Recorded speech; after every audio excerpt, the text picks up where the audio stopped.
Richard. How are you today? I'm good, and you? Not bad, not bad. You know, it's always great to spend some time with you, sharing your insight into the, the issues that I may have with my life and those of other people's lives. Today you're going to talk about the litany of the soul. Can you give me a little insight into what does that mean? Well, the litany of the soul has to do with energy and what the soul carries and what it teaches us about ourselves.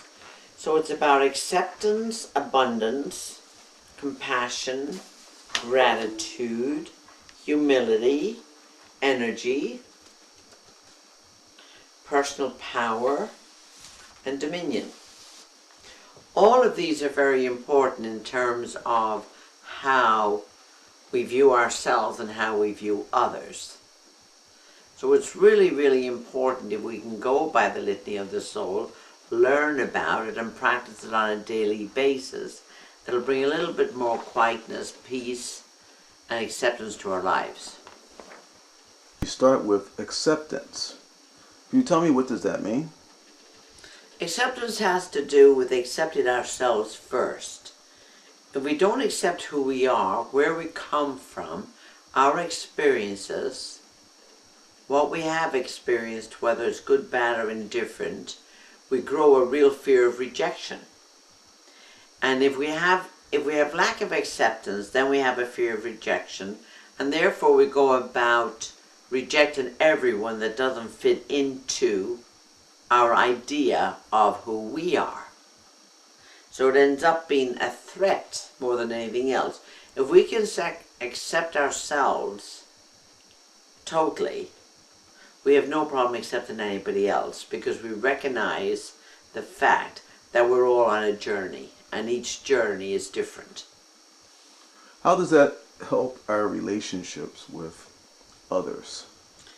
Well, it helps in terms of accepting the other person for who they are, even though you may not always like them, you may not always agree with them, and you learn not to personalize what they may have about other people or their judgments or their lack of compassion towards other people. That just tells you about them. It doesn't tell you about you. You can become the example that they need or the role model that they need. If you accept yourself, you will accept them where they're at. You'll meet them where they're at and accept them. It doesn't mean that you agree with them or that you like them. It just means that you accept them for who they are. Does acceptance have also to do with accepting events and, just our lot in life? Well, that's a much broader intellectual conversation. I don't know if we can open ourselves up to accepting all events that happen in our lives. Some things are deliberate, some things are not. So that's very subjective, and that's up to the individual. Does acceptance or lack of have anything to do with bringing in stuff from our past life? Yes, oftentimes it does. If we come in with the fear of rejection, chances are it's from a past life, and that's done on an individual basis if I'm doing a reading for somebody. Abundance. What does that mean? Well, abundance has to do with many, many things. Most of us in this society think abundance is money, and it's not. Abundance is all about what we have, what we've earned, what we're grateful for, the abundance of friendship, the abundance of a roof over our heads, the abundance of food on the table, the abundance for where life has taken us, being grateful for our experiences and the abundance that it brought. If you don't have any abundance, or if you can't celebrate abundance, it's because it's poverty of the soul. It's definitely a deep, deep feeling of not being good enough to receive. Is that what poverty of the soul means? Yes. Not good enough to receive. Lack of love. Lack of faith. How can we go about changing our life? You mean if somebody is carrying a poverty of the soul? Yes. Well, the first thing is about becoming aware of it and how it reflects their daily life around them. They may be shut off from the world. They may not be open to new things or relationships or just somebody saying hello to them. They may feel isolated. What about compassion? Well, compassion is about passion, having compassion for somebody else, having empathy for somebody. If we're lacking compassion, then we have judgment. You can't do both at the same time. Your ego is going to demand one or the other. Your soul might demand compassion and your ego might demand judgment. So it's a matter of becoming aware. If you're judging somebody, you're most certainly not relating to them in a compassionate way. So it's either compassion or judgment. And that's very easy to check with yourself in how you do that. So I can be compassionate, but I may not have passion for myself or passion for what I want to do. No, chances are, if you have compassion for other people and for yourself, you have some passion somewhere in there. You just may not express it the way people think it should be expressed. But you would know how to express it in your own way. What about gratitude? How does that relate or impact my life? Tremendously, as far as I'm concerned. The more grateful we are, the more things we get into our lives to be grateful for. If we have no gratitude for who we are, what we have, the families we have, whether we love them or like them or not, we still have them. If we have no gratitude for that, we have no joy. There's no gratitude, there's no joy. What is there to celebrate? How can you celebrate joy if there's no gratitude? If there's nothing in your life to be grateful for, then you definitely have a very poor spiritual life. Are you saying that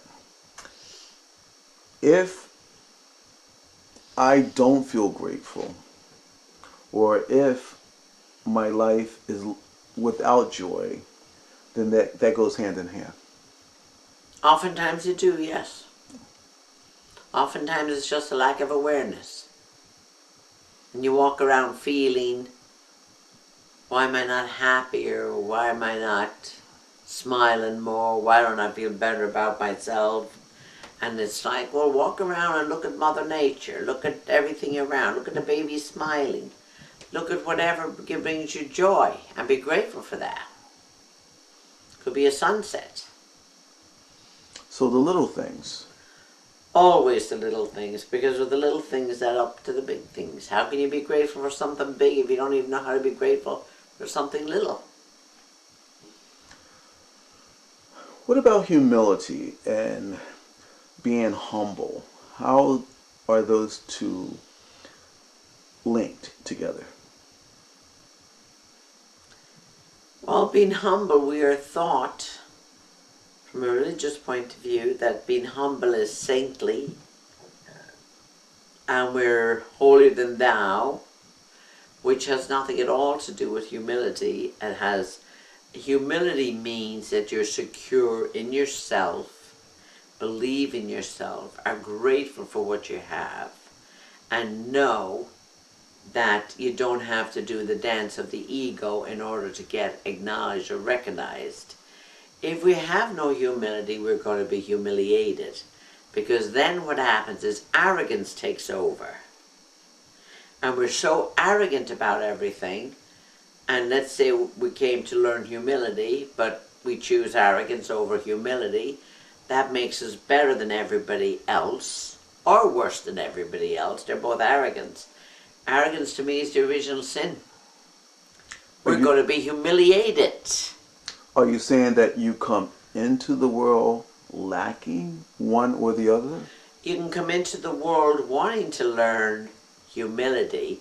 You may have spent many lifetimes being arrogant and no humility. So you might come into a life where you want to learn humility.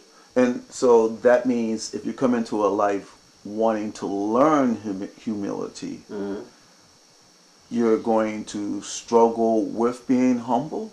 Absolutely. Let's say if you have a great job, or a great business, or a great whatever, but you contribute it all to your ego. You're showing off. You're proving who you are in a big way. And there's no gratitude or humility there for it.